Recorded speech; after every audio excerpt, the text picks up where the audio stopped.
How's it going out there, everybody? Welcome back to the Discourse About Gaming podcast, the weekly video game discussion show with me and Josh. Just wanted to drop in here and remind you the podcast drops every Friday. If you have any questions or comments to send us, you can send them at adagamingpod@gmail.com. And our social media handles go by the same name, ADA Gaming Pod. Anyway, on with the show.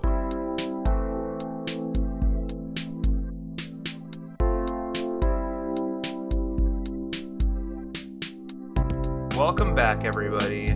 We're here. It's me, Matt Hudson, joined by Josh. Hi. On the Discourse About Gaming podcast. I almost said Discourse About Nothing. Oh, yeah, same thing. You can also check out my other podcast, Discourse About Nothing. Shameless plug. Shameless plug, yeah. That's just a podcast about philosophy and politics, mostly. But Josh is not on that one. That's one I avoid at all costs. Not true. You were just literally telling me how you subscribe to it. Yeah. To the new feed that it's on. Yeah.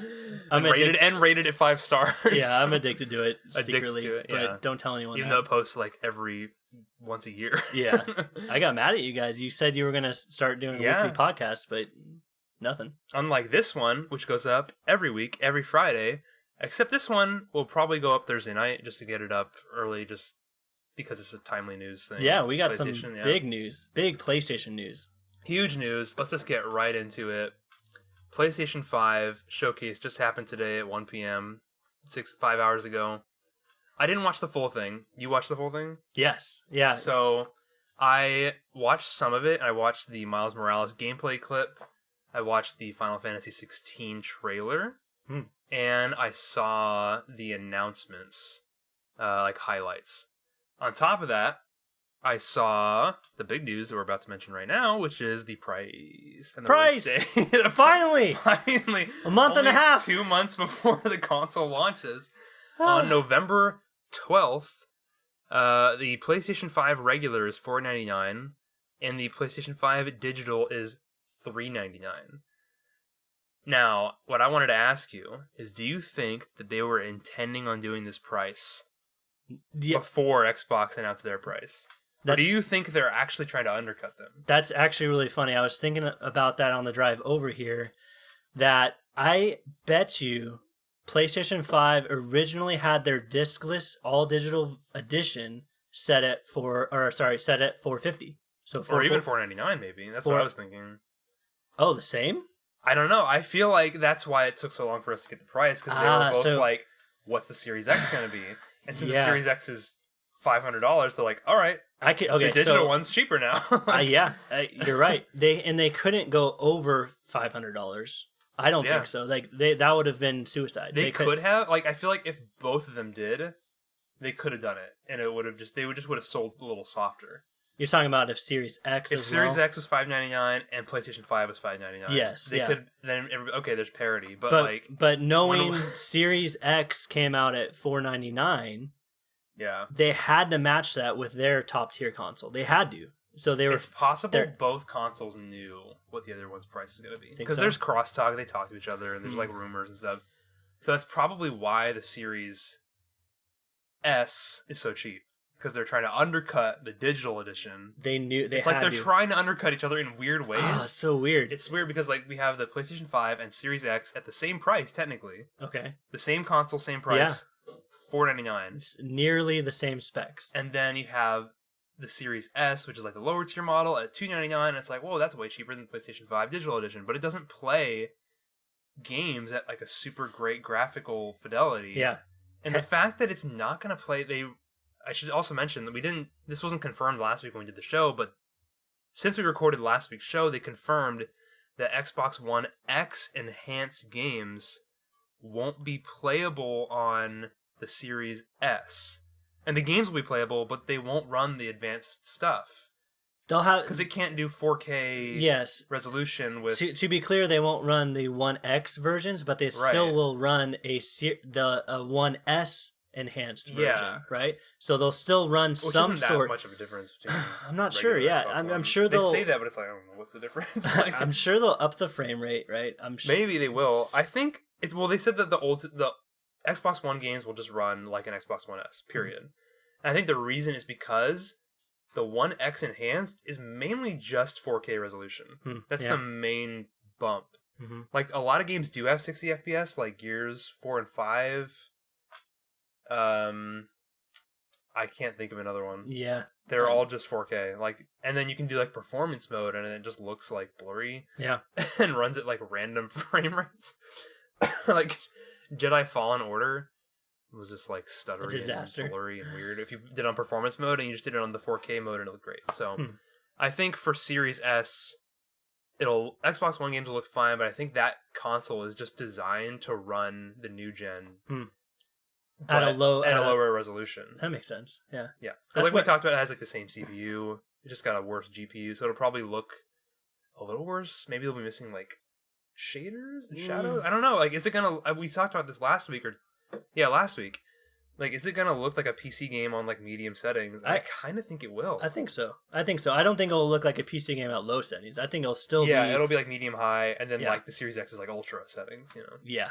4K resolution, and then PS5 Digital Edition is literally just a PS5. Yeah. So that's what, for only $100 more, you can get the full experience with no downside. And that's what blew my mind. Like, I can't get a physical game. Oh well. I think I don't know. Like, I get that people need discs in certain areas with bad internet, but it's such a steal. It's crazy. Yeah. Going back to your original question, basically, on the way over here, I was thinking they probably were at $449. They're originally were probably at $449 and $499. Probably, yeah. And they realized how low Xbox went with the Series S. That could be true, yeah. I think that forced PlayStation's hand to put it at exactly 400 and not 450. Yeah.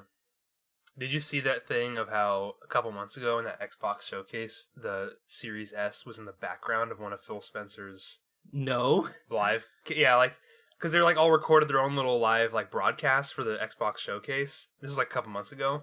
And no one noticed? On his bookshelf, like laid flat, is the Series S, but you can't really tell. It's like a book kind of. But now looking back, you can tell it's like a Series S. People found it? Yeah, people found it now, yeah. I wonder if it looked like a 1S, because the 1S is white and kind of it's that like same thicker shape. though. Yeah, but yeah, it kind of looks like a 1S if you don't know what a Series S is. Yeah, if you don't, it didn't exist when he made that video, so that's crazy. I understand these names, but I can't imagine. I feel like that was a big risk for him to put that in the video. Yeah. I did not know that. It's funny that these Xbox names are like kind of hard for us to understand. Yes. It's like the average person. They've got to be just the most confusing thing in the world. I don't know. Like, the naming conventions is so weird. I mean, we understand iPhone's naming convention. Do we? Kinda. What's an iPhone XR? Tell me what it is right now. Exactly. Like, so it's hard to... Yeah, it's right. It's just as convoluted. It is. And Microsoft's kind of doing the same thing. I don't know Microsoft's phones. Like, what's a Microsoft phone? Do they have those still? Windows Phone? Yeah, like a Windows Phone. They discontinued those a while ago. Okay. But yeah, that was another level of confusing, I guess. Yeah, so they've always had horrible naming conventions. But honestly, I don't think it's that hard. Once it floods the market, and once we're like 2 or 3 years into this, I think it will be fine. I think people will see, okay, there's the Xbox, and it has a Series S and a Series X. There's just 2 different tiers. It's interesting, though, because the 360 and the PS3 each had 2 different SKUs at launch. And that was kind of weird. Like, most consoles don't do that. And I'm trying to think. I don't think a lot of consoles did that before then. I can't think of...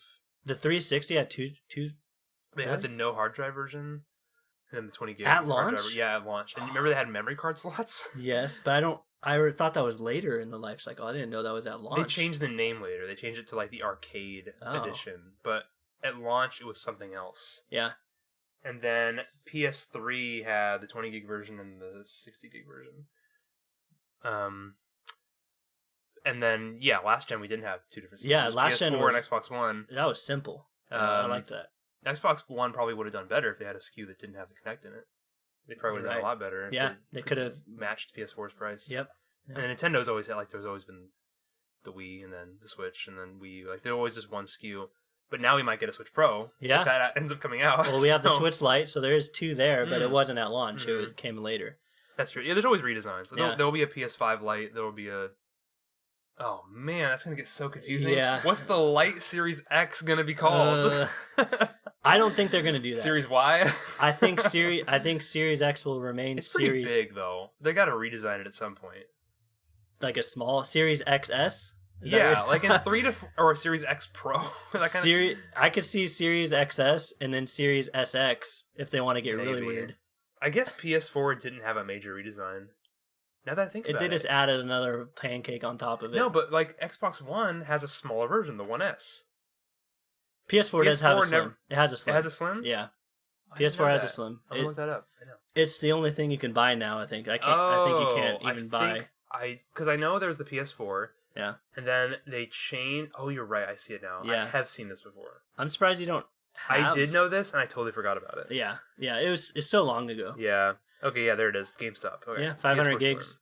Oh yeah. I have seen that. It's so small. Yeah. Yeah. I don't think it's way flatter. Yeah. What we're looking at is Xbox Series X. It's a giant system. You're right. They're gonna have to come out with a smaller thing. In 5 years or 3 years probably. even, they could probably make it smaller. Yeah, I think they'll do the same. They'll have to do something similar where... I'm looking at my entertainment center right now, and like, do you think that could even fit in there laying flat? Laying flat it could. Maybe? I don't know. It's like less than a foot tall. Yeah, you're looking I don't know, yeah. That's like 7 inches The audiences tall. Can't see it, but like, it's looking tight. And I feel like a lot of people are going to be in the same... Yeah. It's big. And the PS5 is big, but... You can lay it flat. Flat. Yeah, you can lay it that'll flat. fit in there just fine. Yeah, and that'll fit anywhere. Mm-hmm.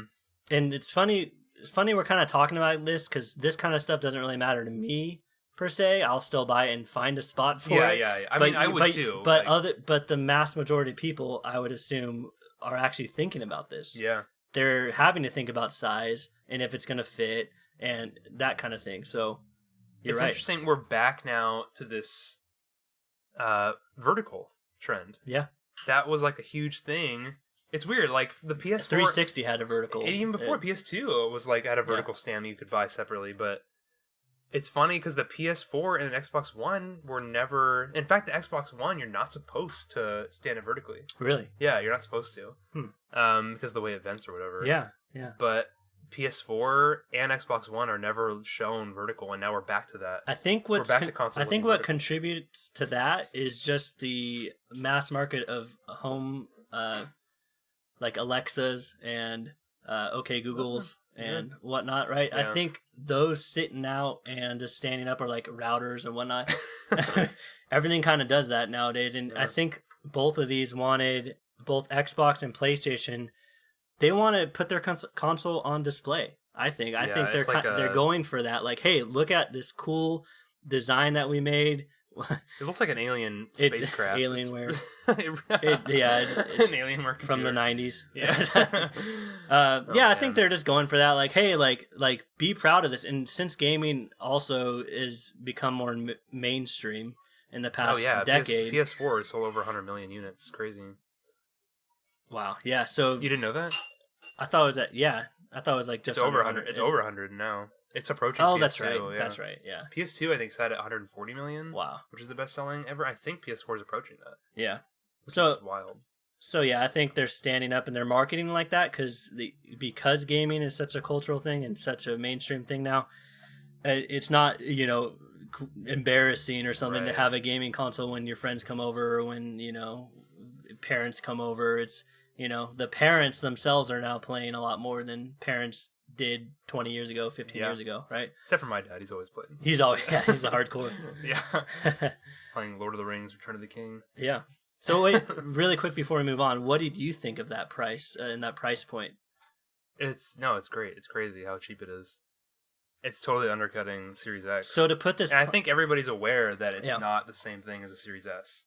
Yeah. And to put this plainly, you're looking at a $399. So what is that? $400 for a next-gen high-end experience. Yeah. Compared to the Series X offerings, which is what, $500. Yeah. So you're $100 less, and you get practically the same thing out of the PS5 compared to the Series X. So I think that's a big win for PlayStation.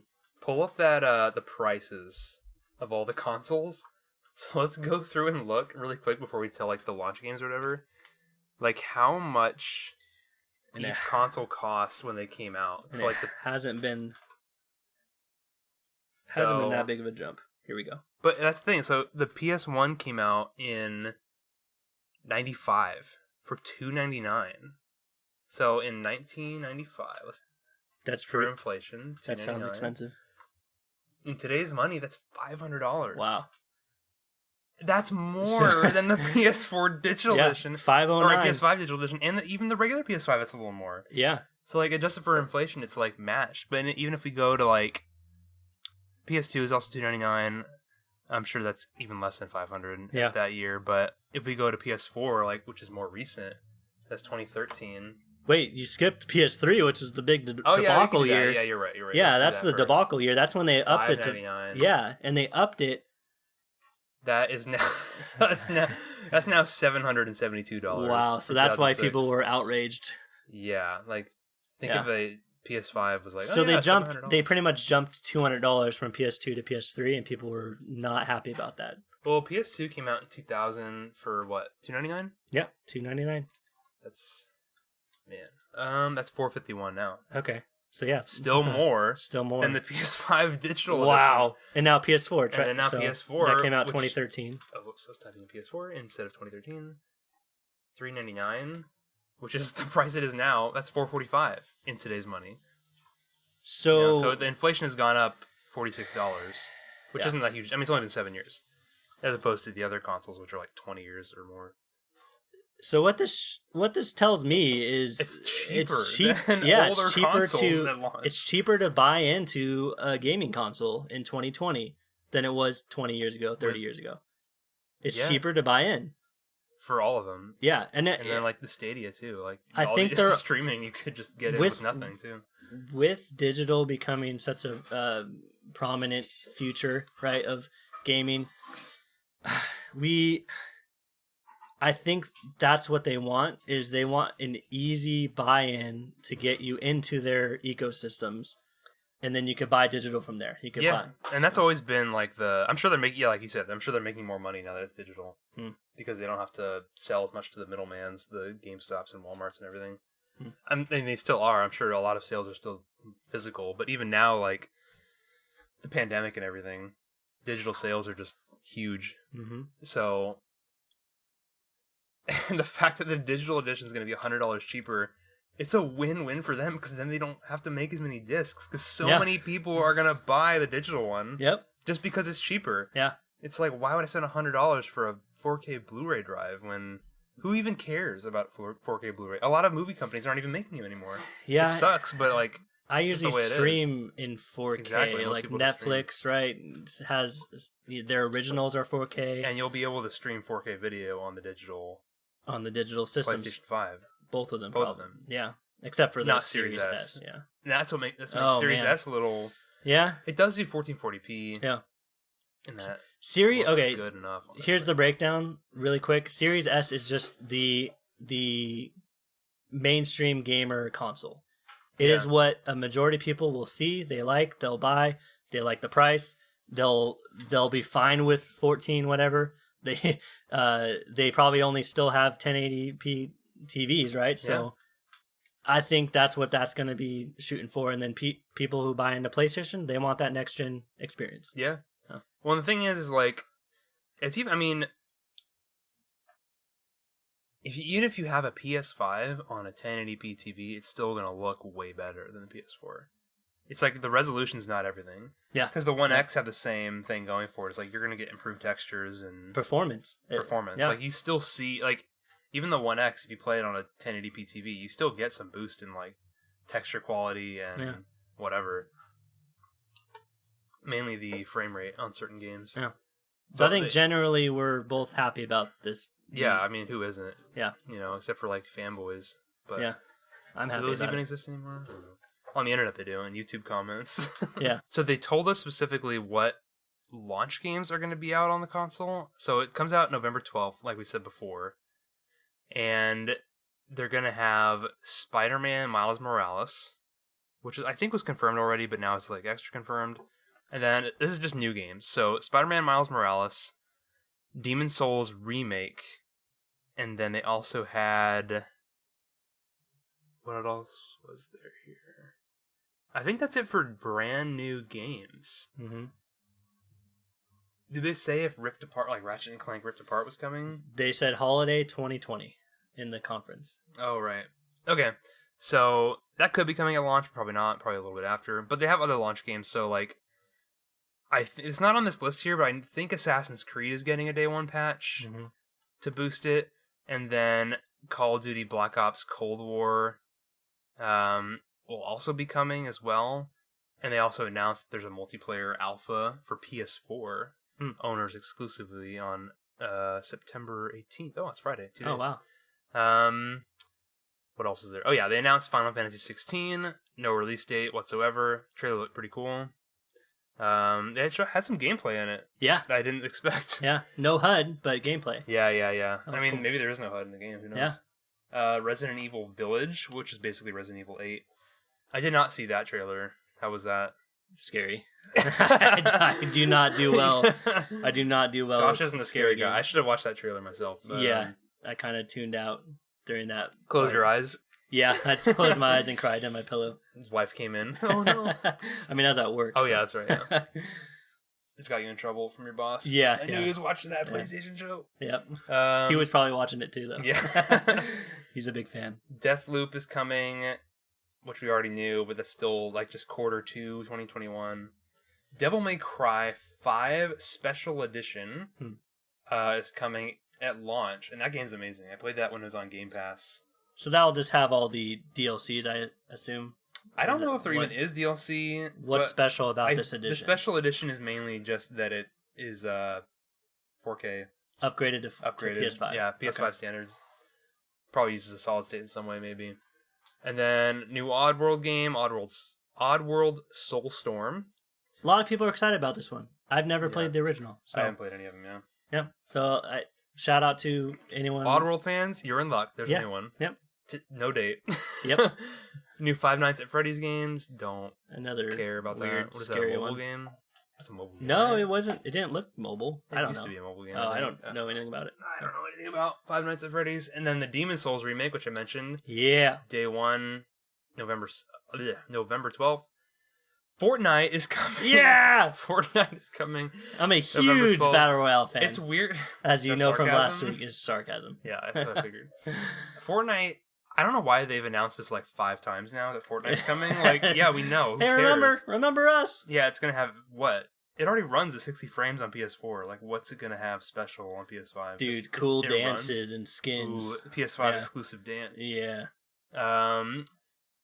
All right, and then they also announced the God of War sequel, God of War, and they said Ragnarok is coming. Yes, I bet it's going to be called God of War Ragnarok. Probably. I don't think they'll do God of War 2, but yeah, all they said after a brief little trailer, which didn't show anything, it just showed. It was like that Breath of the Wild 2 trailer. Yeah, or like the game exists. The game exists, bye. And then, and they had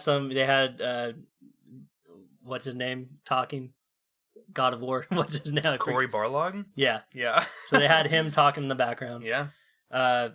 And all they said was, in text, it said Ragnarok is coming. Yeah. And then it said God of War 2021. So, but really it's coming out in 2022. I think you skipped a game on that. It's going to get delayed. I skipped the collection. What else did I skip?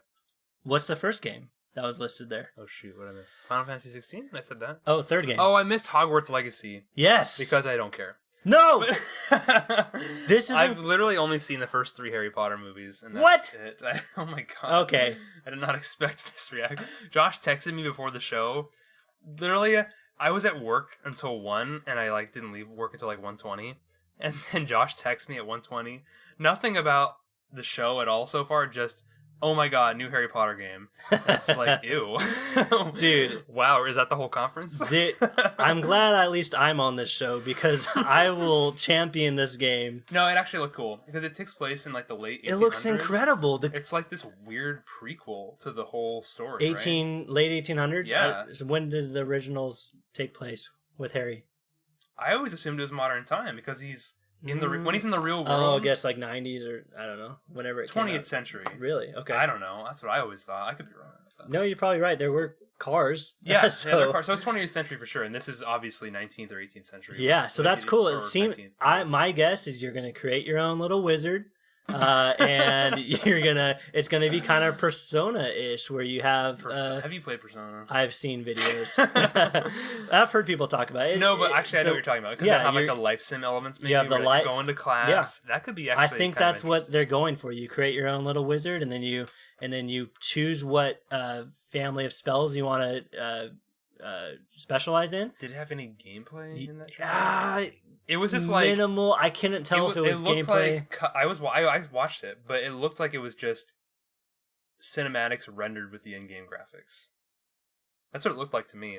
It looked impressive. Mm-hmm. It looked impressive, but it looked like it was the graphics of the game. Like it didn't look like it was some fancy, overblown. It didn't look like unbelievably good. It looked like a game. It looked like a game, yeah. and it looked like what God of War kind of looks like from a PS4 Pro. I think so. God of War did look really good. Mm-hmm. But it did look like more gameplay or like in-game graphics, yeah. You're right. And it does have a story. It seemingly has a story. I assume it's going to be single player, maybe some co-op elements, or maybe I'm completely wrong. Maybe it is just a big MMO. It's just the Avengers. The Avengers, but with Hogwarts. But anyways, I think this, as far as Harry Potter franchise and Hogwarts, is going to be great for Harry Potter fans. Me and millions of other people are probably going to buy this no matter what, because we love Harry Potter and we love that universe. And just, this is kind of what we've always, at least seemingly, of what we've always wanted from a Harry Potter game. A cool third-person action adventure game. That's what it looks like, at least. And where you can create your own wizard and learn your own spells and I don't know. That seems cool. There might be a mini game of, I don't know. I just fell asleep. Yeah, I know. I actually, it looks interesting. I'm just kidding. Cool that's good news for Harry Potter fans. No, it actually looks cool. I actually probably might play it. If it's good, I'll play it. Probably might. Matt Hudson. Probably might. I will watch the movies at some point, and maybe I'll read the books at some point. You will watch the movies. I did not know you haven't. I've seen the first 3. That doesn't count. The third one's supposed to be the best one, so I've already peeked. Nope. It's not the best one. Okay, well, they also announced, and this is really cool, they announced the PlayStation Plus Collection. And what is this, Matt?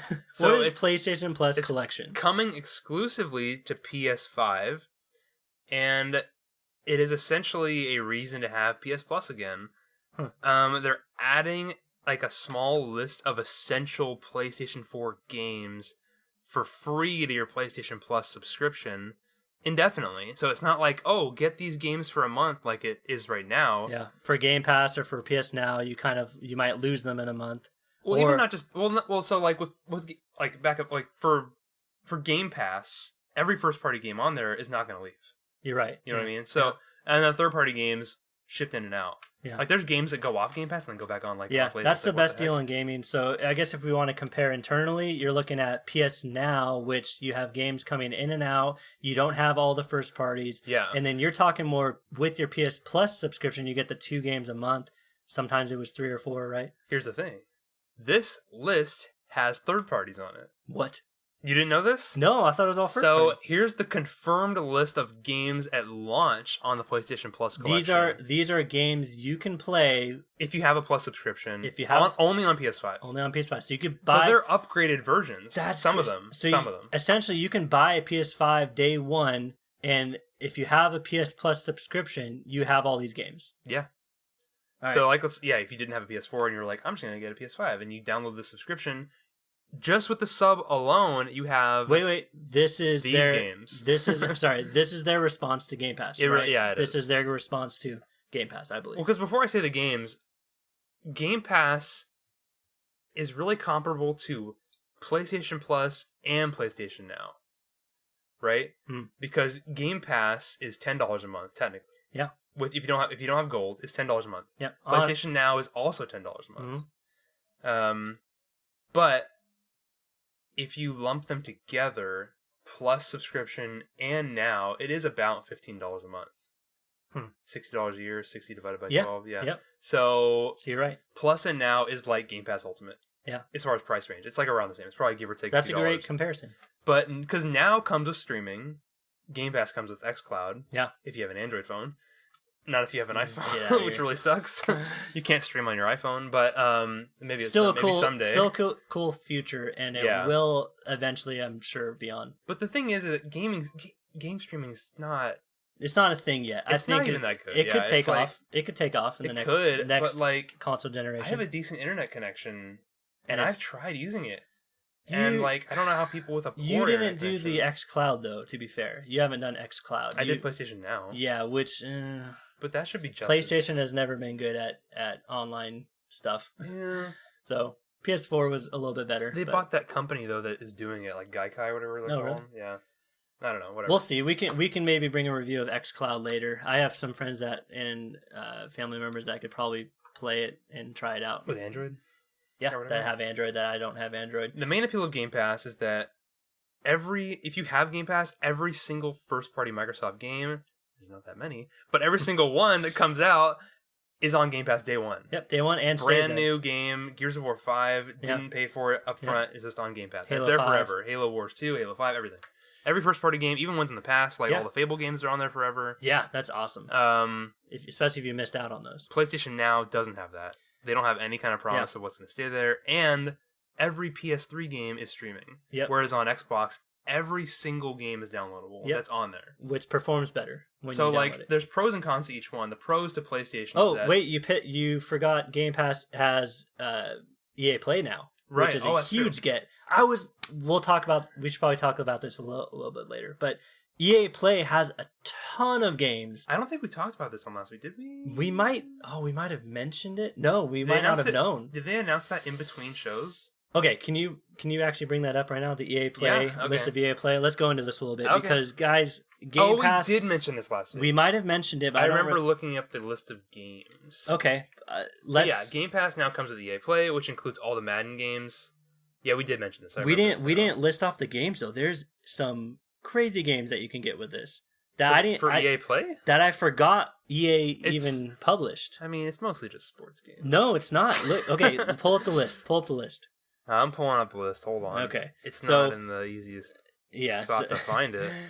So Game Pass has now or will have EA Play. No extra money. All right, all the Need for Speed, Heat. Go back up. Rocket Arena. What the heck is that? I don't know. Cool. Plants vs. Zombies Battle Neighborville. Yeah. So all the sports. FIFA, NHL, Madden. Anthem. Ooh. Sea of Solitude. That's an indie game. And you got Anthem. Battlefield 5. Look at the older ones. A Way Out. Burnout Paradise. That game's great. Yep. UFC 3. Unravel 2. I don't know what that is. Faye. I don't know what that is. Is that an indie game? Yeah. I was actually more excited about these older games. So if you missed out on Battlefront 2, you could have Battlefront. That's true. And Battlefront 1. Yep. Pretty much every Need for Speed game. Sims 4. Yeah. Mass Effect Andromeda. Yeah. Ooh. And that game sucks. And Titanfall 2. Battlefield 1. More sports games. More Plants vs. Zombies. Garden Warfare. The Mirror's Edge sequel. I never played that. That's pretty cool. Battlefront 1. Need for Speed. Battlefield Hardline. Dragon Age Inquisition. That's a good game. That's a great game. The first Titanfall. Ooh. I actually never played that. I want to play that, actually. Yeah, I want to try that out. Something different. Maybe you got some different maps in there. Yeah. Battlefield 4, that's a good game. That's better than 5 and 1. Yep. Peggle 2. Haven't played Peggle 2, but Peggle 1's incredible. So, 2's probably good. Crisis 3 and Dead Space 3. Crisis 3. Dead Space 3's not as good as the first two. Okay, let's but Dead Space 2 is... Wait. I'm just checking. Hold on, really quick. It's on it. Dead Space 2 is also on here. Yep. I just wanted to double check that. Go back up. I'm going back up. Look at that. Mass Effect. I know Mass Effect 2 and 3 are also on here. Yeah. Mass Effect 1 is already on Game Pass. Okay. Bejeweled 3, Battlefield 3. SSX. Okay, for my old school gamers back in the day, my brother and I used to actually play this. SSX Tricky, I think it was. That's the one. That's the Xbox PS2 one. Yeah. So that game we spent countless hours playing, and that's a great game. So I'll definitely jump into that for nostalgia's sake.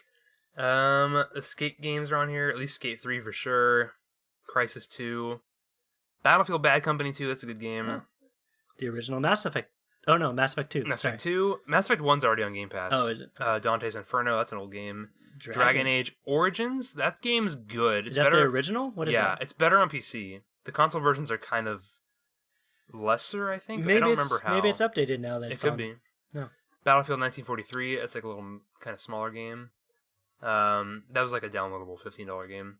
Multiplayer only. Plants vs. Zombies, the original one. That game's a classic. Peggle. That game's incredible. Also a classic. Can't download it on iPhone anymore. It makes me very sad. But I play it on PC sometimes. In my DS.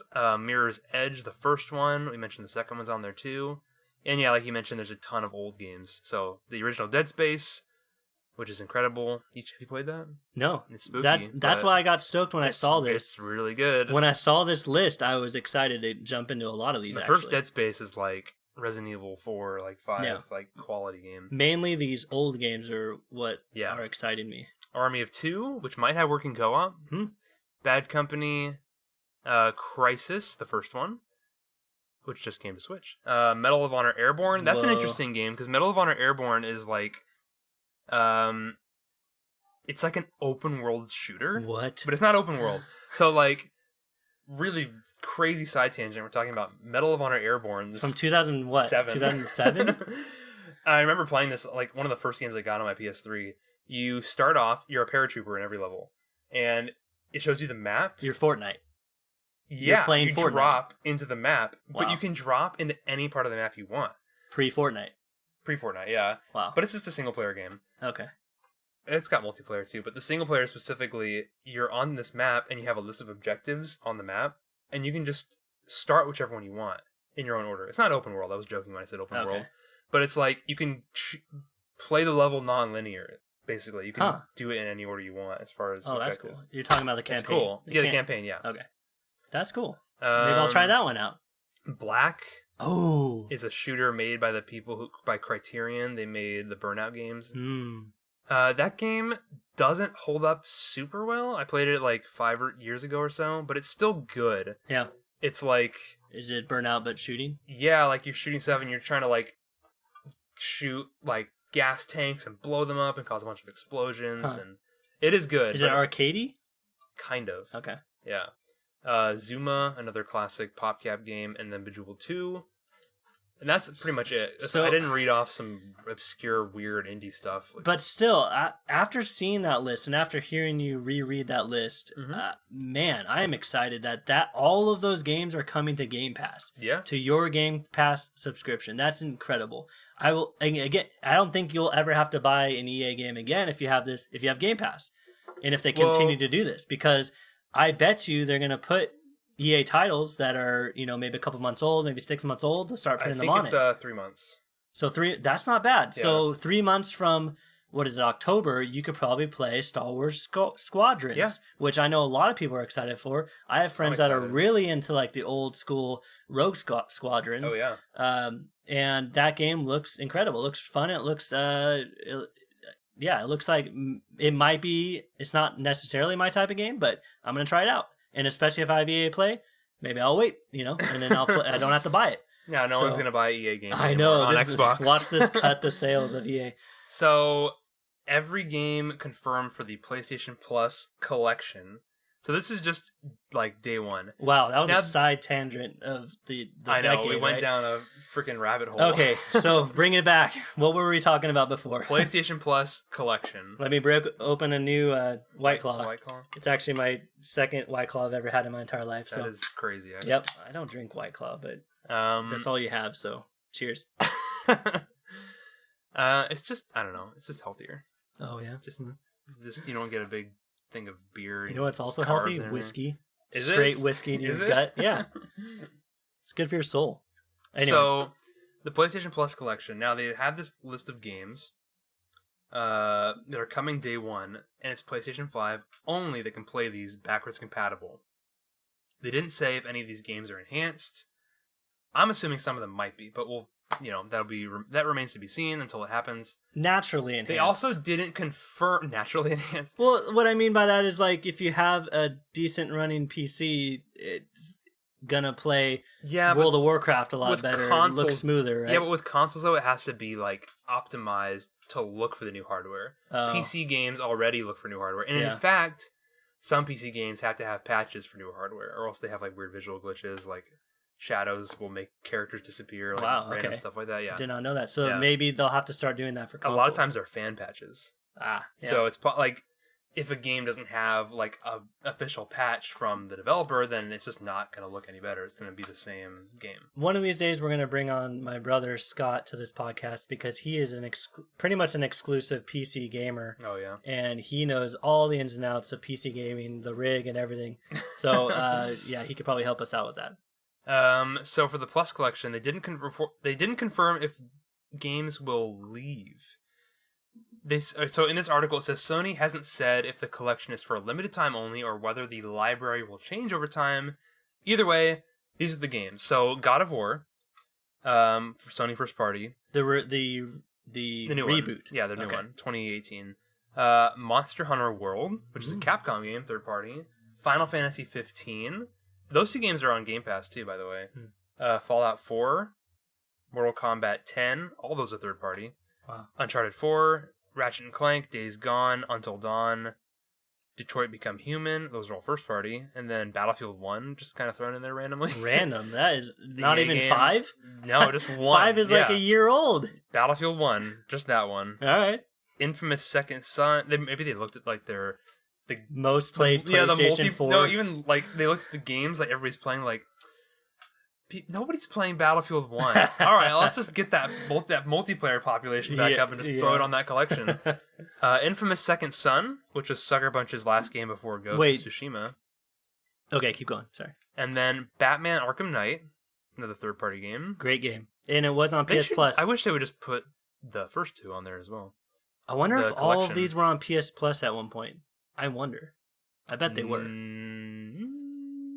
I know Ratchet and Clank was. I know I don't Batman think Final Arkham Knight. Fantasy or Monster Hunter. God of War definitely wasn't. Definitely was. Okay, so some of these. The Last Guardian. Which I've been meaning to play. I know. I've been meaning to play that too. I just wait until I get a PS5. What was their last game before The Last Guardian? Shadow of the Colossus. So I just played that one this year. Oh, and yeah. beat it, and it was incredible. Yeah. And that was my first time playing it. So I will definitely look into The Last Guardian because that sounds awesome. Yeah, the PS4 remake of Shadow of the Colossus is incredible. Yeah. It's honestly one of the best remakes ever made. Looks great. Like, it looks like a modern, brand new game. Looks great, plays like PS2. Yes, that is true. But still fun. Good. Still good. What's funny is they tweaked it, made it play better than the PS2 one did. So imagine playing the original. Oh, God. The Last of Us Remastered, great game. I just replayed that a couple months ago. Huh.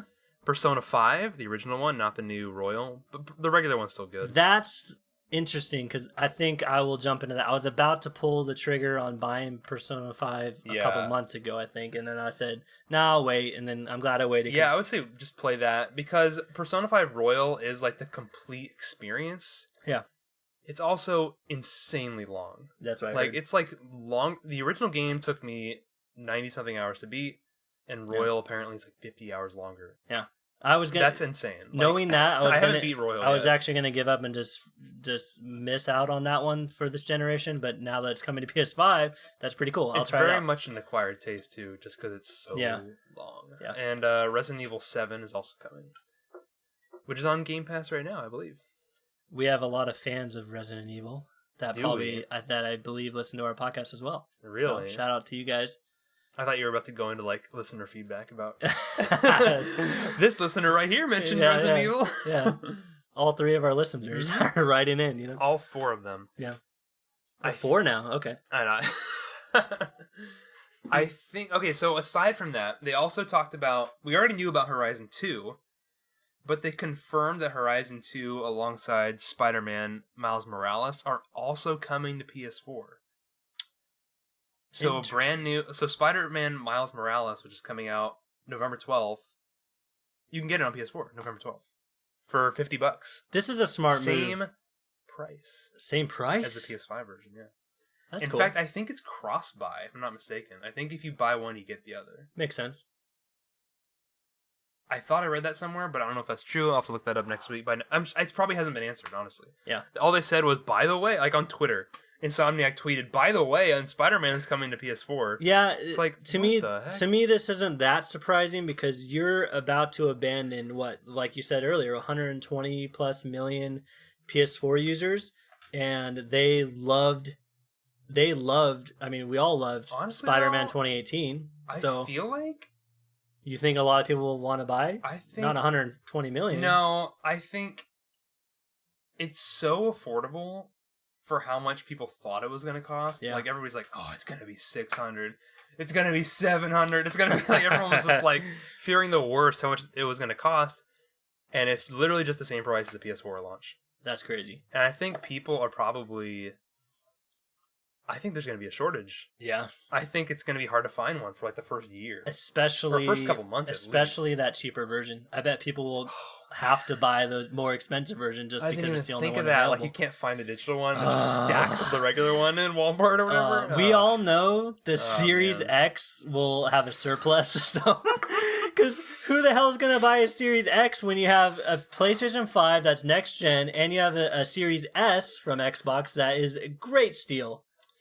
If you really I'm going to buy a Series X. I'm a sucker. Yeah, I like... You'll have no problem. I'll have no problem buying a Series X because I have a One S right now, an Xbox One S, and that one is...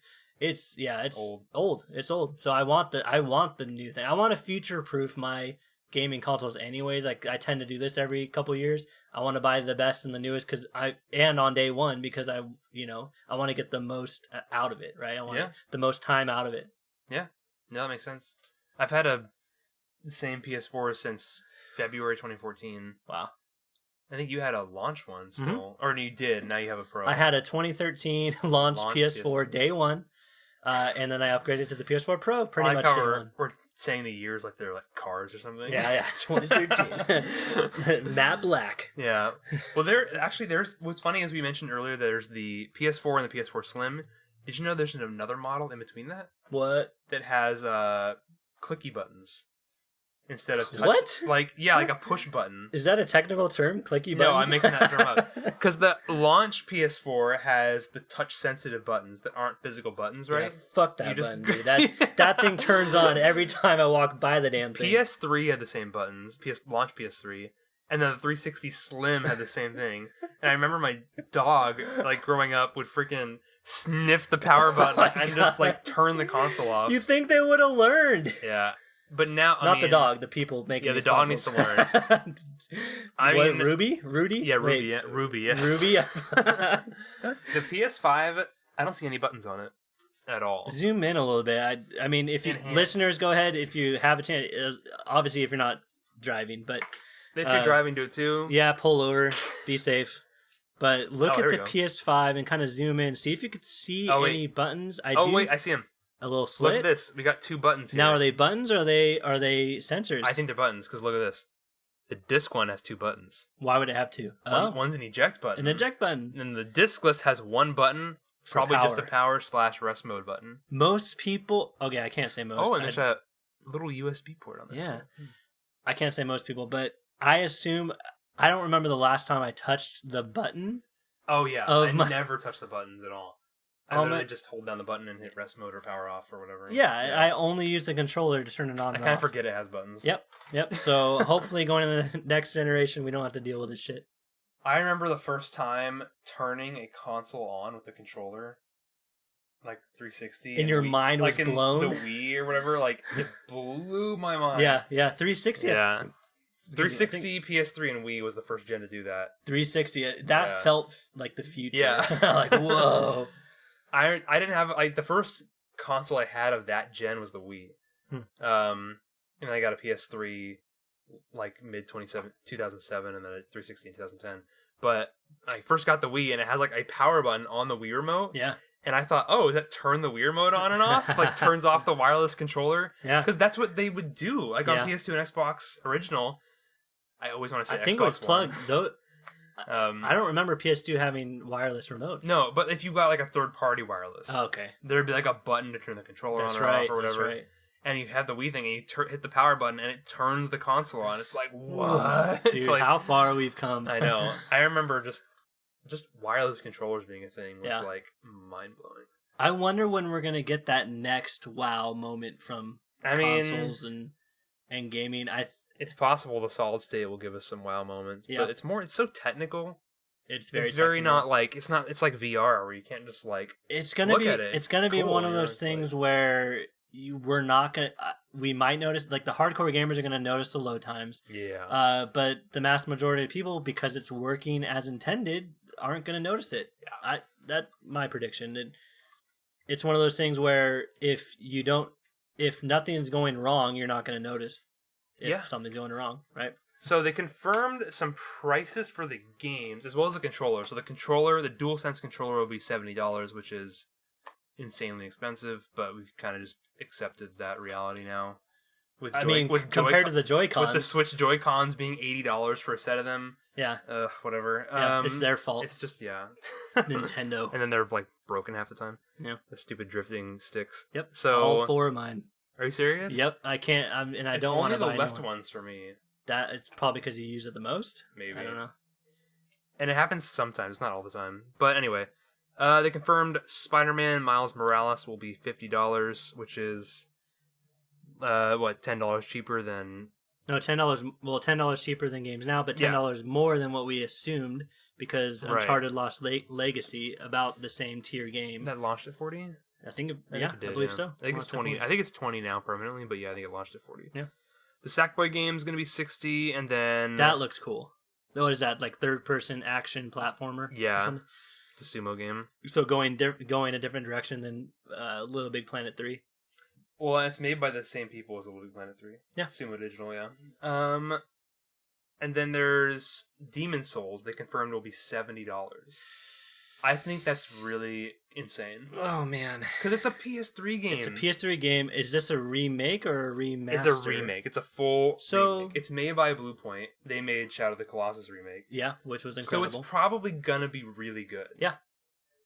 It's still an old game. It's still an old game. It's not a new idea. It's just like, I feel like I get it if like Horizon 2 is $70. You know, it's like, sure, God of War 2.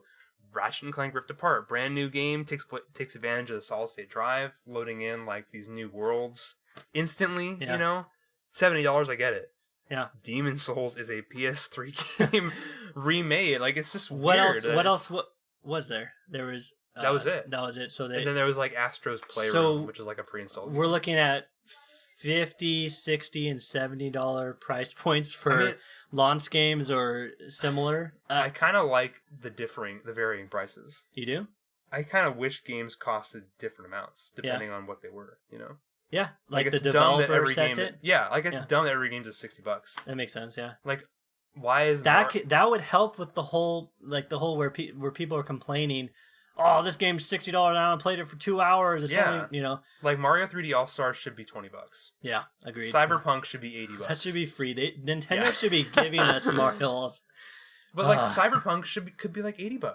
Yeah, and you'll probably get your money's worth. Oh, and I'll play. Yeah, The Witcher 3 could be $80. Yeah, I'll pay that. Exactly. Yeah. So it's like the pricing in games could be so different. And Colin Moriarty talked about this too, and a bunch of people have talked about this. Like, just game pricing can be so interesting, much more fluid. I think it should be more fluid. Yeah, and so I kind of hope it doesn't lock into 70. When was it probably will just lock into 70. Last time I read up about this, I believe it was the 360 PS3 generation where everything went from I think $49.99, like $50 to $60. The PS2, Xbox, GameCube generation was kind of like the cheapest generation of games, and then like the N64. Super Nintendo and NES were all really expensive because the cartridges. PS1 was cheap. But yeah, like you said, PS2, Xbox, and GameCube were all $49.99. When you adjust that for inflation, it's probably $60 now. Yeah.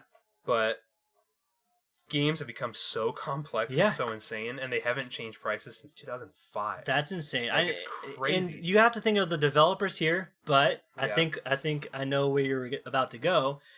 You have these developers, especially small developers, indie developers, that create a game and they list it at 60, and they try to get their money's worth, and they have to, create a box cover and print discs and, to put it into retail. Digital is a huge thing now, and I think studies have been showing that more people actually buy digital anyways. Think of the price difference, the actual... what would it be, net income from that, or the net worth from it? It's just $10 a game. $10 a game? Are you saying like if they increase the price to 70, like how much more they would make? Is that what you're saying? Yeah, but Yeah. do you make $60? From a $60 video game that's a box? Let's say you make $5 or $10 from a $60 video game after giving money to GameStop, giving money to. Well, you don't make that little. I'm sure they probably make like, I don't know, 60%. Okay, so I'm guessing $35. There's no way it's like $10. Yeah, on a whole game. yeah. They probably lose $10 or something. So what are they making off of digital sales? That's what I want to know. Like, since we're I see. Since we're switching to a digital only future, eventually everything will be digital. I think that's going to be the price adjustment that developers will need to stay afloat. Right? Right. They might not need to raise the prices of their games if everything's going digital and they're making more off their games. That's true. Yep. I have a conspiracy theory with game pricing. Tinfoil hats, everyone. Here we go. I don't know what the data is. Got enough conspiracy theories floating around right now. I don't want. Okay, yeah, go welcome to QA on the show. Yeah, goddamn. So when you search a game on the PlayStation Store, you search Ghost of Tsushima. You don't get Ghost of Tsushima $59.99. It makes you choose between the standard and the deluxe version. It makes you. Yeah, I hate that. And I think most people just say, "Oh, I'm getting extra stuff. I'll just get the more expensive one." No, but I can't. I don't know. I always read the extra stuff because if you read it, I don't. You don't. I don't even care. I don't want to be tempted. I just buy the standard. And I don't even look at the deluxe. The only time I've been tempted is if it's like actual in-game items or something cool, but a lot of it's like it's always garbage. Here's some garbage that you get. Like here's some PSN photos. Here's an extra health pack at the beginning of the game. Beginning of the game, yeah, some consumable that you don't need. A free level up at the start of the game. It's not like, hey, you get this all new map. It's not something like that. It's always a consumable. It seems like a ripoff. Again, you're probably helping the developer. Yeah, so I usually like Bungie and Destiny and that whole franchise, I continue to throw money at the screen for because I love it, and I'm gonna play the hell out of that game. So I know I'm supporting Activision anymore. and I'm not supporting Activision, which is a plus. Yeah. So yeah, I'm gonna throw money at. It's a little indie game now. I'll upgrade to that deluxe version of any game if I know I'm gonna enjoy that game. I think I actually did it for The Last of Us Part 2. I knew I was going to enjoy it. There's a deluxe version of Last of Us Part 2? Yeah, it did the same thing where you gives you click health on back? it. Yeah, it gives you extra gun. I think it did something like that. You start off with like a gun that you have to like earn in game. So I really hate that stuff. Yeah. I don't even it's not the original experience of what the developers were going for, I assume. I'm sure we don't actually know the numbers, and I don't even think it's available. I mean, someone could write in and figure that out, but or I could look it up myself. But I doubt the deluxe version sells more than the standard, but it's totally possible. I've almost accidentally bought the deluxe version before. Like, I feel like it used to be even harder. Yeah. Remember when the PS They Store... tried to trick you. Yeah, the PlayStation Store, before they redesigned it, it used to have that search bar where you had to scroll through the letters. Mm-hmm. When you would do that stupid scrolling thing, the deluxe version would come up first. Always. Really? Yeah.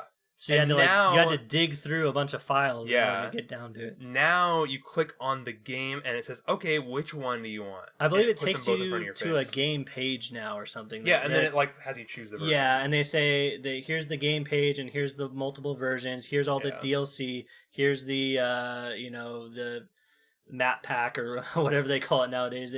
They do all that. And then I think they also say like, hey, people also bought this, right? And that's all on the game page. Yeah, which I like it better now. It actually lays out, and they'll put them side by side, your standard edition and your digital deluxe edition, so you can kind of see it side by side and pick. A lot of the pages do that. So. Yeah, or like deluxe or ultimate, whatever they call it. Yeah. I think that's it for PlayStation news today. Was there anything else you wanted to add?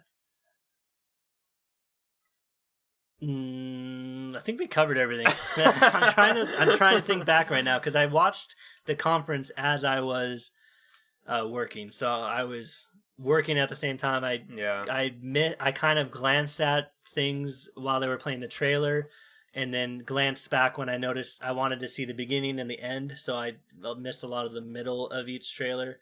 So I don't know if they announced anything or showed anything cool during those times, but I got the big news from it. Yeah. I think the biggest news, obviously, we got prices, $3.99 and $4.99 respectively, and then we had PlayStation Plus Collection. That was our big news drop. Game Pass competitor. Yeah. Just a bunch of games.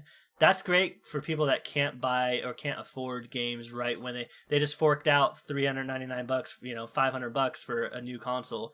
They might not have the budget for a game. So cool. Now you have your PS Plus subscription and you get all those games with it. That's a great steal. That's a great idea that they had. Yeah. So they had that, and I think that was it.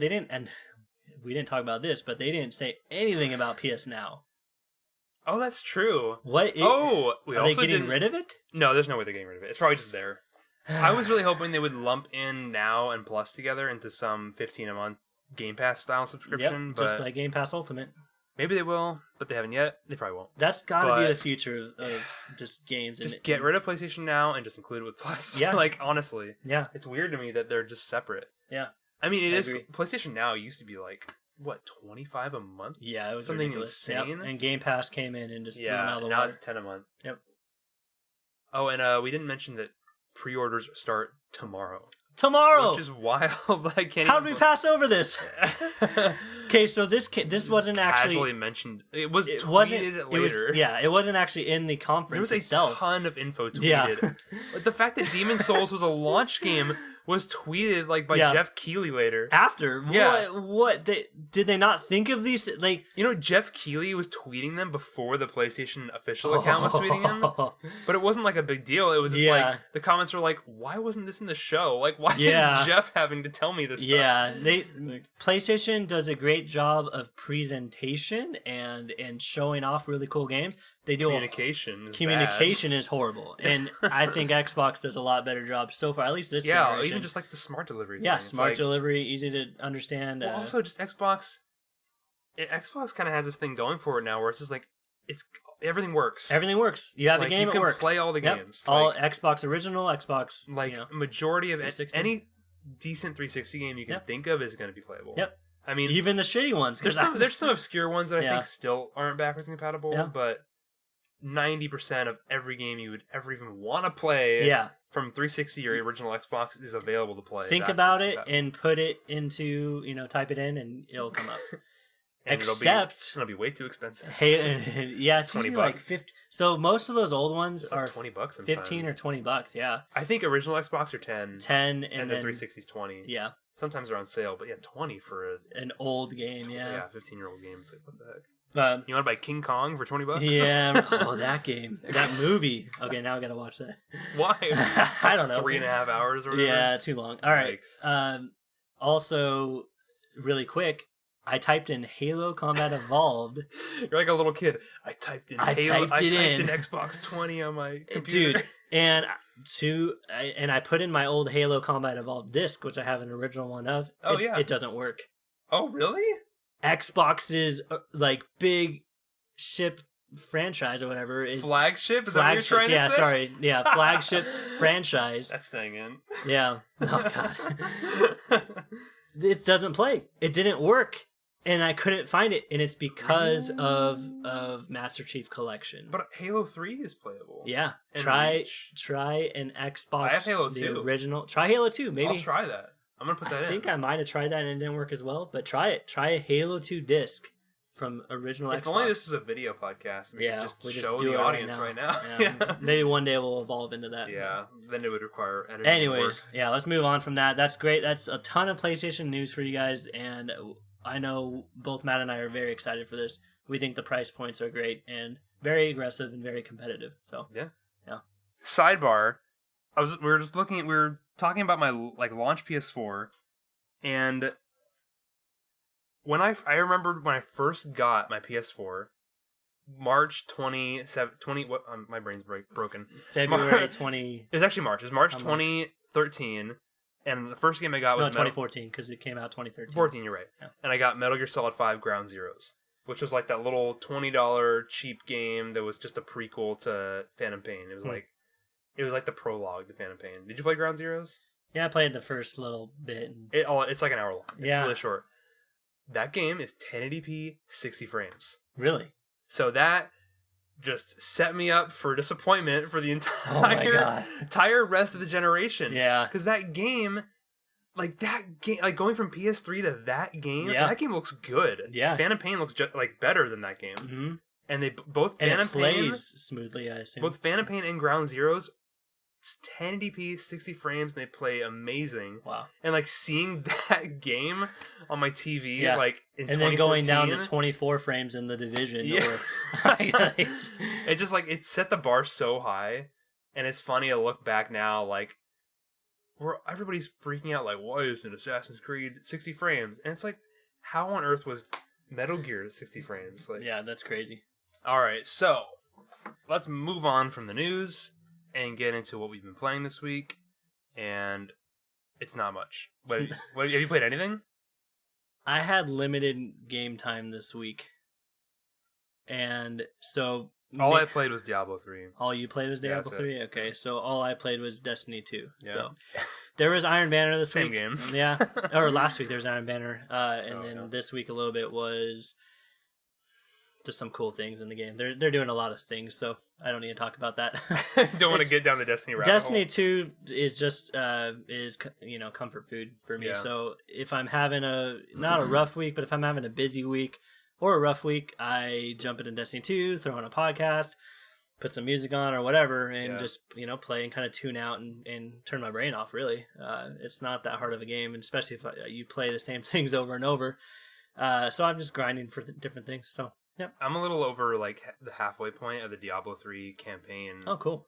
And it's just like Destiny. Like I'm just going through the gear because I'm still like not even max level, so I'm just like getting all the new pieces of gear. Kind of filtering. Yeah, not getting attacked. Like it's like there's like I'm just going through the Destiny equivalent of green and blue pieces of gear. Okay. Just like cycling through them. Yeah. And that's been the game. So far. eventually you'll get to epic gear or purple gear. Yeah. I mean, I've gotten like one or two epic pieces, like whatever they're called. They're like orange in the game. Oh, cool. And I've been holding on to them because I read online that you can like extract something out of them later. But yeah, that's all. It's not super interesting. Yeah.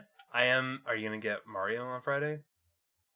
I'm undecided. I'm going to get it digitally, obviously. I haven't decided if I'm going to get it day one or not. I might. Yeah. I think I might. I mean, if I can play it Thursday night, I might. I might just. I'll probably get it when I hop on Switch and remember about it. Think about it, and remember it. Just don't forget. I Only can't. Available for a limited time. That's right. You got to remind me before March 31st. I don't know. I don't have time for a lot of games right now, and so that's kind of why I've been playing Destiny because it's a game I already played and stuff. So yeah. Buying that game is a steal. What, $60? So 20. Yeah, 3 games for $20. I don't think. I mean, maybe not a steal, but it's not a steal. It's way too expensive. I think it's a steal if you haven't played those games. They're brand new games for me. Sunshine and Galaxy are brand new games to me, and I loved Odyssey. So going back and playing those is definitely on my list of games I want to play. So I'll get it. I never played Sunshine. So that's a new game for me. So that's a new game right there. Ooh. And then I played Galaxy when it came out in like 2007. So that's 13 years. So I hardly remember anything. So it's basically a new game. Yeah, okay. So you probably won't remember. 64, I probably won't even play 64. Really? I mean, I will at some point, but I'm going to play the other two first because I just played it 2 years ago. Oh, okay. So it's kind of fresh in my mind a little bit. The last time I played it was the 90s probably. Yeah. Honestly. I played it on the emulator like 1 or 2 years ago. It really wasn't that long ago, so I'm kind of Does it hold up or? Yeah, it's good. It's fun. I mean, it's not like it doesn't look good, but graphically it does not hold up, but it holds up gameplay. It's fun. It was like the Pioneer 3D video 3D game. platformer, yeah. 3D platformer back in the day, so. Yeah. So we have 2 listener feedback, not listener questions from last week. David from California wrote in, one of Josh's old friends growing up, said, I'm almost positive Josh has played ATV Offroad Fury because I'm almost positive that I played it at his house, mostly the free roam. I don't remember which one it was, though. Apparently there are 4 of them. Calling me out. All right. No, that's cool, David. Yeah, I can't quite remember. Those games are all a blur to me. I remember MX Unleashed because I played the hell out of the game, but it probably was either Offroad Fury or Offroad Fury. Offroad Fury, that's a different game entirely. There we go. Get the furry DLC yeah, costume pack. dude. A bunch of squirrels on my... Okay. Yeah, it probably was... It was either Offroad Fury or it was... I think it was... There was one called MX versus ATV. And I remember playing that a lot. Yeah, we talked about it last week, how the same developer made the MX game that you played and the ATV game that I played. Yeah, and Star Wars Racer. And then they did like an Alien versus Predator, MX versus ATV crossover. Oh my god. Anyways, right, thanks for writing in, David. That's really cool. You're right. We had a ton of fun playing that game, especially the free roam mode, like you mentioned, and playing through. I think we used to just do cool tricks and try to get the other person to do the cool trick as well, right? Yeah. That was really fun. So thanks for writing in. And then my friend Eric listened to the show as well, and he had some feedback on... Because I mentioned that we didn't know what a teraflop was, and anytime someone explains it, I never understand what they're saying. So now we're going to hear my friend Eric explain it and also not understand what he's saying. I was going to say, this looks like a long paragraph. I'm just going to read through it, and we can just try to decipher if we even understand it after I read through it. Okay. All right, you could tune out right now. Mark this time. You're like, skip ahead 30 seconds. So Eric said... Spoiler alert. Teraflops is the trillion floating point operations per second. Floating point numbers are computationally heavy. They are at a minimum of 4 bytes. An integer, for example, is 2 bytes big. The nature of rolling decimal values up the next bit... Example... Okay, I can't read that. The nature of rolling decimal values up to the next bit, so going from 0.9 to 1.0, happens far more often as the changes in values are smaller. The reason this is the common measure of a graphics card is just because processing video is typically all matrix math. So huge arrays of colors constantly updating the image. Color values and all that matrix math is done in floating point. Matrix math is one of the easiest ways to slow a computer down because it must apply computation on every row and column. So in short, the more calculations you can process, the quicker you can get it done. That's what allows higher refresh rates. With fewer teraflops, you may still be able to perform the calculations required to produce a crisp image if you're at 60 frames, but Hertz. It wouldn't... 60 hertz, 60 frames, same thing. I mean, they're kind of interchangeable, but not really. But it wouldn't be able to produce that image, say, 144 frames a second. So, I understood half of it. You know that SpongeBob meme where Patrick is sitting there with the spilled milk above his head? That's pretty much what just happened to me. But Eric, that's really cool, actually, because I did try to follow along and try to pay attention. But you understood some of it. Yeah, I did, yes. And the main thing I understood is how, like, where he said that more teraflops means it could be easier to calculate higher frame rates. Yeah. That's weird to me because the Series S had less teraflops. Not that much less, did it? 4. Oh. And the Series X had 12. I thought it was 10. Or was that the PS5? Oh, let's double check. Okay, I think it was, let's check our teraflops. Series X versus Series X. Oh, no, not PS5. Hold on. Okay, yeah. Series X has 12. PlayStation 5 has 10. And then Series... I almost said Y for some reason. Series S. Let's see. Gotta click on the article. This article doesn't have teraflops listed. This is really riveting podcasting right now. And...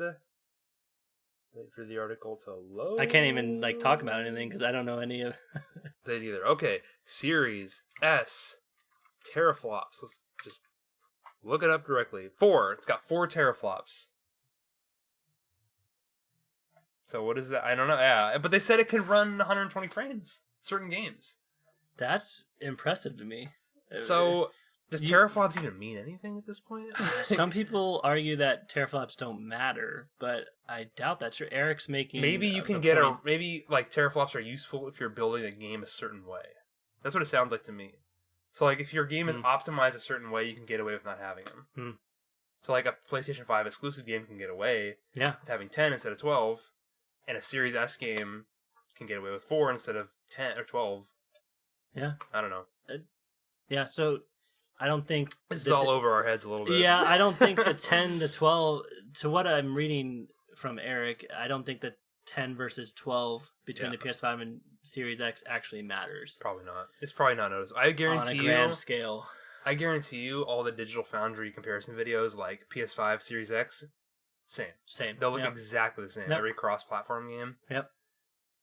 And that's kind of what it is now with PS4 and Xbox One. They kind of look the same. Yeah. One X games look a little better than PS4 Pro games, but not all of them. Most of them look the same. Yeah, most Pro and One X games look the same. Red Dead Redemption 2 look better on One X. Well, most of them have like a resolution bump on One X, but the majority of them look the same.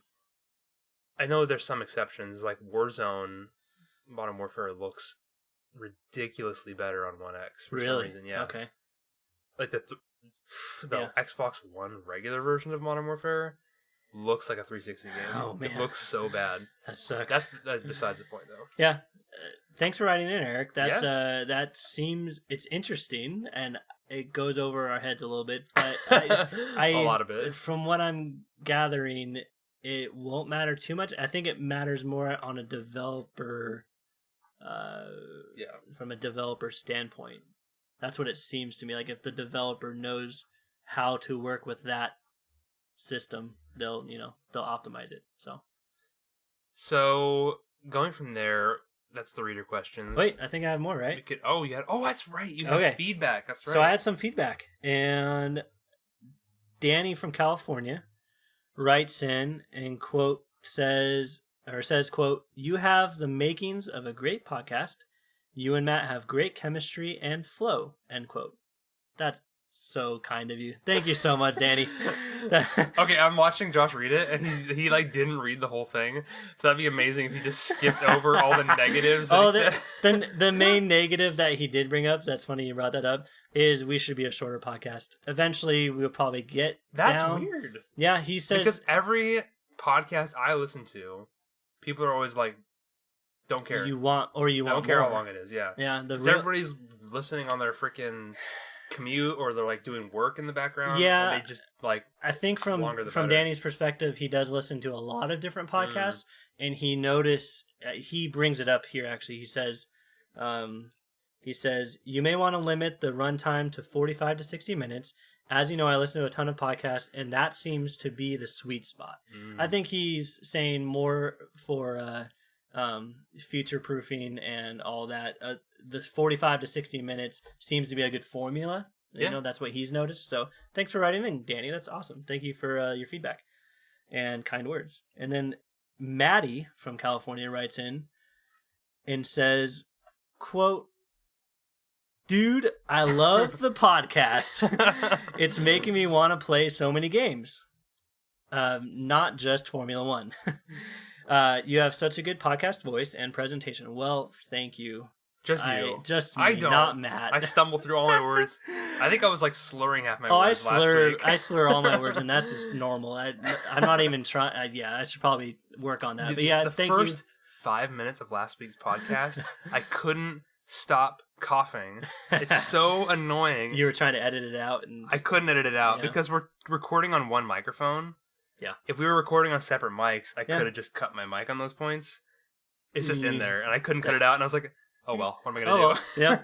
Yeah, hey, like, we're a new podcast, so thank you so much for your feedback as well. It's encouraging. But yeah, we're a new podcast. We're gonna work out the kinks, and then another one from Scott from California, who actually happens to be my brother. He wrote in and said, quote, "So I finished the first podcast and halfway through the second, and I gotta say I love it. As a podcast, it's really well done. Nice intro music, no ads. You guys have good chemistry, no dead air sometimes, and I cut out the dead air. And the subject matter is right up my alley. Loved hearing you talk about the formative years with Halo, MX, and ATV games. If you guys need a guest or a call-in to talk about PC or VR, I'd be super into it." You mentioned that earlier. We should have segued into the question. Should have. And then a second quote from him. He wrote in and said, quote, fucking excellent review of Star Wars Racer with the twist ending and callback to last week that it's the same studio as MX Unleashed. I love, and he said, I never knew that. When you were talking about racing games, that feel good to play racing games, like it made me think of Burnout 3 Takedown. You guys should review that next. We should. We are both huge fans of Burnout, especially Burnout 3 Takedown. So yes, brother, we definitely should. I've never played Burnout. How do we go through this entire I've played gaming Burnout Revenge life? How have you never played that? Calm down. You're gonna wake up the whole neighborhood. Sorry. That was a little overreacted. Wow. I played Burnout Revenge, which is the same. Which is the same game. That sounded angrier than it actually was. I'm blown away that you haven't played the best Burnout game, the best racing arcade game ever. Kelly's like, "What's going on out here?" How? Anyways, go on. I've played Burnout Revenge, and it's similar. Have you played Burnout Revenge? It's the fourth one. It's yes, Burnout I've 4. played all of them. Yeah. Okay. So passionately angry that I haven't played Burnout 3 Takedown. Do you have a copy of it? It's I think I do, actually. I just haven't. I might have to repurchase it on Xbox. No, because it's honestly a shame that Burnout kind of just died. Yeah. We can talk about that. Make Burnout great again. Yes. Topic of this show. Oh, God. They made Burnout 3 in 2003, 4, long ago. And then Burnout Revenge was 2005, I think, ish. Yeah. And then Burnout Paradise came out in 2008. Yeah. And Burnout Paradise is an open world. It's good for what it is. Yeah. But it's not a Burnout game. It wasn't. They took out Crash Mode, I think. It has Crash Mode. It does? Okay. But it's not the same. It's not as good as the older ones. Yeah, the older one, especially Takedown. Crash Mode's the funniest thing ever in the older games. It's just hilarious to watch. It's super fun. Yeah. Just with a group of people just switching off. Yeah. Just barreling through an intersection and exploding everywhere. If we did Let's Plays, we'd probably have to play Takedown. Yeah, definitely. But maybe that can be on your list of games to play and complete. Because... Maybe. Can you beat that game? Isn't it just like a series of races? God. Yes, it's amazing. Oh, I'm really looking forward to the riveting campaigns story mode. It's not about that, Matt. If you played it, you would know. I've played Burnout Revenge extensively. It's the same game. Okay.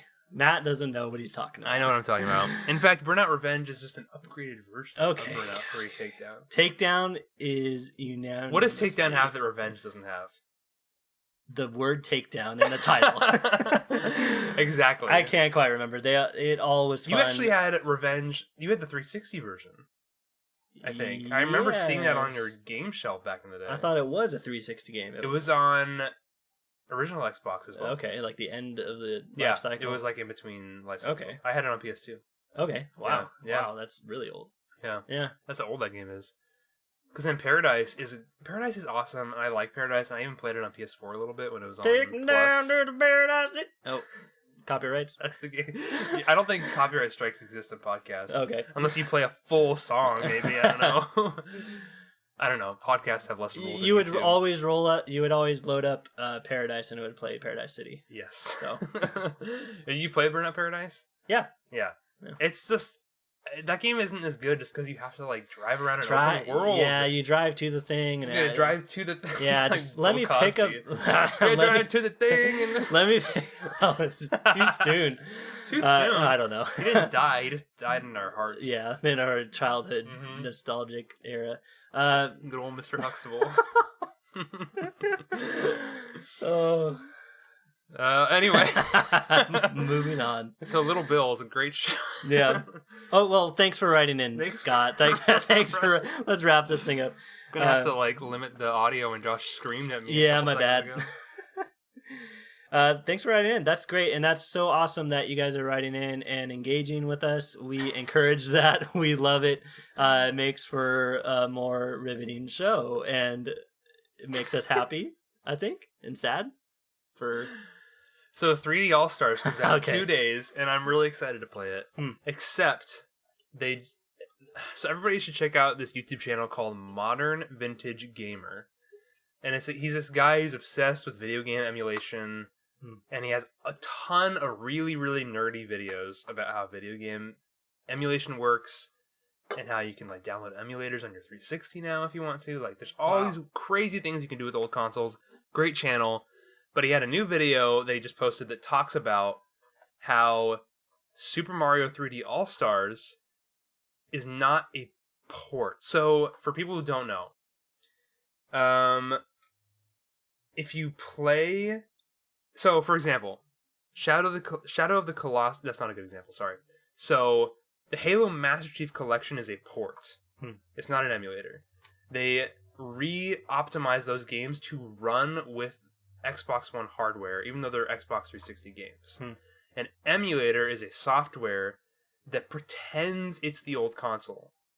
It tricks the new console into thinking it uses extra hardware power, in fact, to pretend it's processing data in the same way that the old console... Like, it's emulating the CPU, the GPU of the old console. For example, if you... Like, a GameCube is an old system. Yeah. It takes a decently powerful PC to emulate GameCube on computer.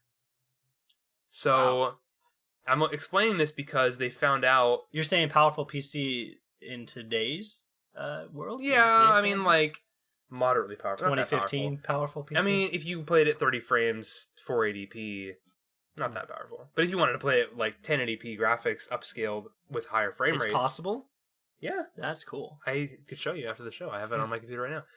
But anyway, the game is out early for physical releases. Like, some people have their hands on it already. Really? I did not know that. Because, like... That is cool. Yeah, some stores have already sold it or whatever. Yeah. I'm not sure how people got their hands on it. They're probably streaming it all over. Yeah. But people have data mined the game already and discovered that each game is using a custom emulator that Nintendo made. So they didn't port the games over to Switch. They made a GameCube emulator and an N64 emulator and a Wii emulator to bring these games onto Switch.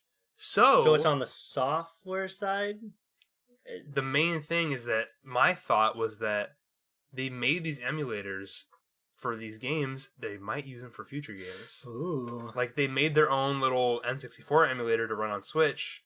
Now they could put other N64 games on Switch. How does the Nintendo Switch Online, where you get the NES and the Super NES, are those emulators? Yeah. Interesting. It has to be. Because they don't have original tech. Like, you can't fit all the old Super Nintendo technology in a Switch. It's too old and complex for its time. You know, it's all simple now. Because you can emulate it really easily. So essentially, they have the technology to emulate N64 and create their own little app for N64 that you could click into. And Wii. And GameCube. Galaxy's a Wii game, yeah. GameCube, so the original, all those great, because GameCube had a huge killer library. I mean, every game is different, so it's possible they'd have to tweak the emulator for certain games. Like, there's certain games that are still hard to run. GameCube games on PC. But I never actually owned a GameCube. I had a friend, actually David, who wrote in earlier. He had a GameCube, and I played a lot over there. So a lot of the GameCube games I know of were from him. And yeah, that's a great system. And they had fantastic games on them. So if they can somehow emulate and run those games again, you would get, Rogue Squadrons? Oh, yeah. The second and third one, yeah.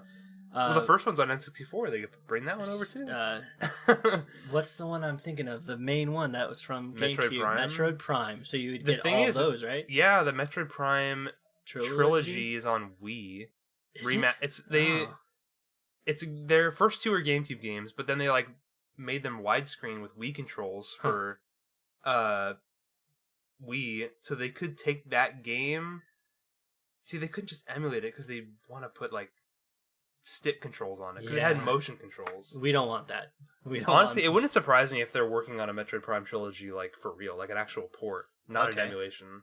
Yeah, because I know Prime 4 is in development. Yeah, they announced that, and it's in development again. Yeah, yeah. They announced a year and a half ago they restarted development on that. Yeah, so that is exciting news, actually. If they have that technology and they can, yeah, people were looking at it like it was bad news that they were emulating the games, but it's like they're old enough that it's I don't know. Can you tell the difference between Probably an emulated and is it similar to a downloaded game and a game that you're streaming, like a PS3 game that you have to stream on PS Now versus a PS4 game that you can download? It's not going to be that dramatic. Okay. Because, like, every game on the NES and Super Nintendo online thing is emulated, and you can't tell. You know? Yeah, it plays flawlessly. Like, emulation can be fine. Yeah. In many ways. And I'm sure these will be fine, too. Yeah. Because they're better. I mean, like, Sunshine and Galaxy are going to be running in 720p. They were standard definition on GameCube and Wii. So they're like, this is really an HD collection. Yeah. Because, like, these games came out on standard definition hardware. Huh. So it's funny how, like, we used to get HD collections, like God of War HD collection, and we're getting that now again. Back when HD was a thing. Yeah, and now we're getting that again, actually, for real, but we don't really think of it that way because they called it the 3D All-Stars. Huh. But yeah. It could have been HD All-Stars. But that would have been circa 2010 or whatever. I mean, it's not like they need to future-proof this game anyway, because it's getting pulled off the store in March for some reason. Yeah. So, that annoys me. That is annoying. I just want to play Galaxy again. Well, we're going to buy it and, we'll have it forever, technically, right? It'll be forever on the Switch. Potentially, yeah. Yeah. I don't know, is there anything else you wanted to mention on this episode? Episode 3? No, thanks for listening, we could wrap guys. it up. Yeah, let's wrap it up. We're a little shorter. We're only like the hour and a half mark. Oh, wow. What, dude? We're taking that feedback seriously. Yeah, we really are. We're going to cut 15 minutes or so for the rest of the next 5 shows. So future episodes will only be 10 minutes 10 long. minutes, yep. You know what? Forget you guys. If you want a shorter podcast, just play it at 2 times speed. I'm sure Danny already does that on a lot of his podcasts. Yeah, thanks for listening, guys. This has been a Discourse about gaming. Yeah. And, we'll be back next week with probably, what can they expect next week? I don't know. Oh, well, do we want to plug stuff now, or are we going to plug stuff at the beginning? We could plug stuff. Well, which stuff? Just our, email and whatnot. We can plug it again. I'll put it at the front, but we could plug it again. So, like, if you want to write in questions, ADA Gaming pod at gmail.com. Our Twitter handles, ADA Gaming Pod, all the social media handles. Yeah, everything is ADA Gaming Pod. You can just look it up. And then, obviously, YouTube, just a Discourse about gaming, you'll find it. Oh, yeah, you can find that easily. Yep. We have it on YouTube. The episodes are up there. It's just audio with a picture of the show. Yep. Don't even have to watch it. There's nothing to watch. It's crazy, though. It's like we started the show 2 weeks ago, and 2 weeks ago we were like, man, next gen is happening, I guess. Yeah. And now it's all boom. this news. Great timing on starting the show. We're going to look back on this in a couple years and be like, oh, wow, we were like right there. We peaked already. Yeah, I think we peaked. Our 3 listeners will be here with the time when we peaked. You guys are here. You guys are the OGs. Well, everyone, thanks again. Thanks for listening. Farewell, everybody. Bye.